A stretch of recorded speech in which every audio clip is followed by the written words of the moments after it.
Ես ուզում հիշեցնել, թե ինչ հանգամանքներով էր պայմանավորված, որպեսզի առավել առարկայական լինի, թե որն էր քաղաքական հետապնդման շարժառիթը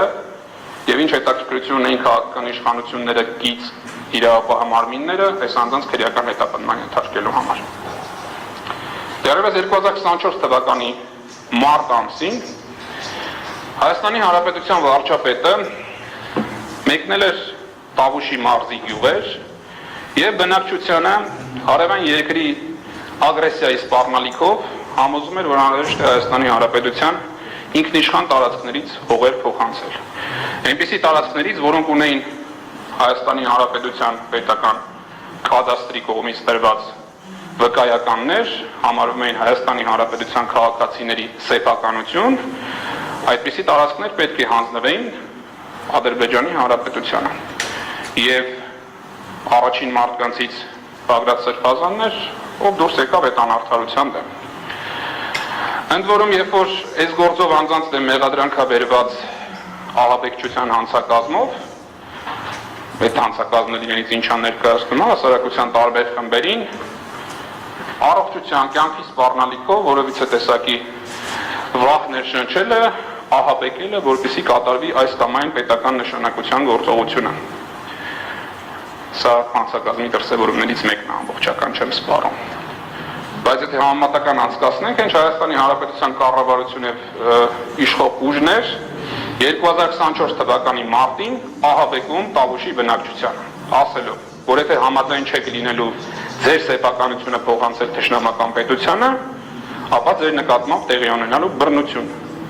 պատերազմ, ագրեսիվ պատերազմ հարևան Ադրբեջանի կողմից։ Սա ոչ այլ ինչ է, քան հենց ահաբեկչություն սեփական ժողովրդի հանդեպ։ Եվ այս գործով մեղադրյալներից ինչքան էլ էս բառը մենք շատ սրտացավ ենք ընդունում, բայց այդ բառը օգտագործելը միշտ ցույց է տալիս այսօրվա իշխանության իրավապահ մարմինների դեմքը։ Այս գործով մեղադրյալներից Բագրատ Սրբազանը դուրս է եկել այդ անարդարության դեմ 2024 թվականի մարտին եւ փորձել է օրենքով չարգելված բոլոր հնարավոր եղանակներով կասեցնել պետության սահմանադրական կարգի դեմ ուղղված այդ ոտնձգությունները։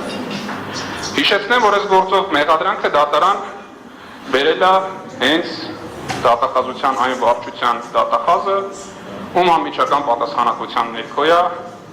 պետության անվտանգությունը եւ սահմանադրական կարգը։ Այսինքն այն գործը, որը պետք է անեին այս գործը դատարան բերած դատախազները, փորձել է ստանձնել Բագրատ Սրբազանը։ Թույլ չտալ, որպեսզի Հայաստանի Հանրապետության տարածքային ամբողջականությունը խախտվի։ Թույլ չտալ, որպեսզի ինքնիշխանության նկատմամբ ոտնձգություններ տեղի ունենան։ Դա արել է բացառապես իր ուժերով եւ իր հեղինակության շնորհիվ։ Եվ կրկնում եմ, կատարել է օրենքով չարգելված խաղաղ անհնազանդության բոլոր գործիքակազմերը օգտագործելով։ 2024 թվականի մարտին Տավուշի մարզում սկսվել է Տավուշը հանուն հայրենիքի շարժումը, որը առաջնորդն է եղել Բագրատ Սրբազանը։ Բնականաբար այդ շարժումը չէր կարող լոկալ նշանակություն ունենալ, որովհետև այդ տարածքների հանձնումը միայն տարածքի բնակիչների խնդիրը չէր եւ իրենց որոշելիքն էլ չէր, դա Հայաստանի Հանրապետության յուրաքանչյուր քաղաքացու, ինչպես նաեւ աշխարհասփյուռ Սփյուռքի ցանկացած հայրենակցի մտահոգություններ եւ սրտի ցավը։ Եվ շատ մարդիկ տեսնելով շարժման անկեղծությունը, դրա ճիշտ բովանդակությունը եւ նպատակները միացել են շարժմանը։ Պատահական չի, որ 2024 թվականի մարտից մինչև ապրիլ ժամանակահատվածում շարժումը թափ հավաքեց, սկզբից էական դժվարություններ ստեղծելով հայրենահանձնման այդ գործընթացին, այնուհետև դուրս եկավ մարզային տրամաբանությունից եւ շարժվեց դեպի Երևան։ Բավականին հետաքրքիր եւ նաեւ զարմանալի անսպասելի արդյունք ապահովեց այդ շարժումը։ Միտեղ հավաքելով իր հետ երբևէ կապ չունեցող եւ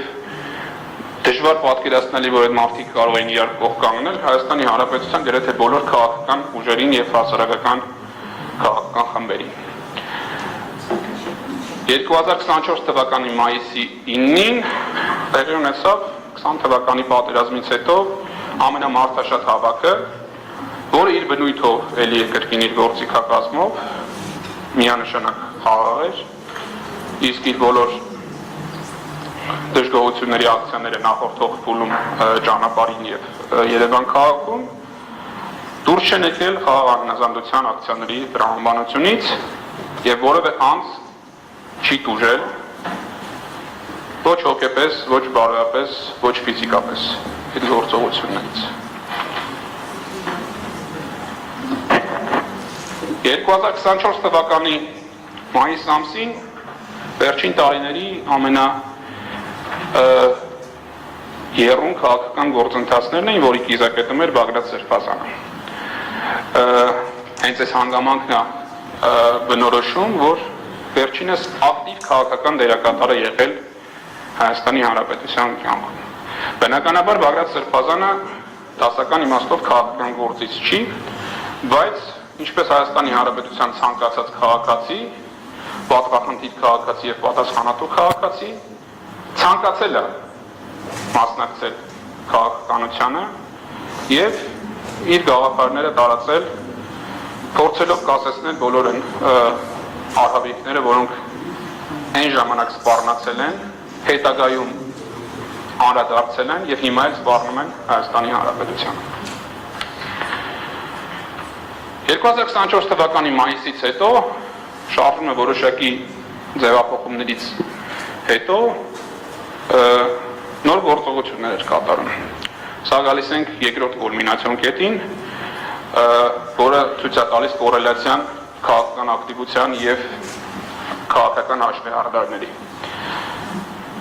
2024 թվականի հունիսի 12 Բագրատ Սրբազանը խաղաղ հավաք է իրականացնում Հայաստանի Հանրապետության ազգային ժողովի մոտ, որին դիմակայելու համար չեմ չափազանցնի, պատկերացնում ոստիկանության ամբողջ ռեսուրսը ներգրաված եղել է։ Եթե նույնիսկ մարդականակով որոշակի վերապահումներ անենք, չնայած այդ ասեմ մարդականակով էլ են պատկերացնում ամբողջ ռեսուրսը, որովհետև ընդհուպ ներկայացված էին ոստիկանական ակադեմիայի ուսանողները առանց պատճաճ համազգեստի ազգային ժողովի տարբեր հատվածներում գտնվում էին։ Կենտրոնացված է եղել ոստիկանության զորքերի հատուկ միջոցների ամբողջ սպեկտրը, սկսած փշալարերից, արդյունքաբեր գազերից, մինչև լուսաձայնային նռնակներ։ 2024 թվականի հունիսի 12-ի խաղաղ հավաքը Հայաստանի Հանրապետության ոստիկանությունը, մասնակցությամբ ոստիկանության պետ Արամ Հովհաննիսյանի եւ ոստիկանության զորքերի հրամանատար, ներկայում ոստիկանական գվարդիայի հրամանատար Հայկ Բաբայանի օգտագործելով ոստիկանության հատուկ միջոց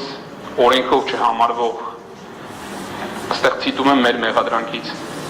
մարդու կյանքին, առողջությանը վտանգ սպառնացող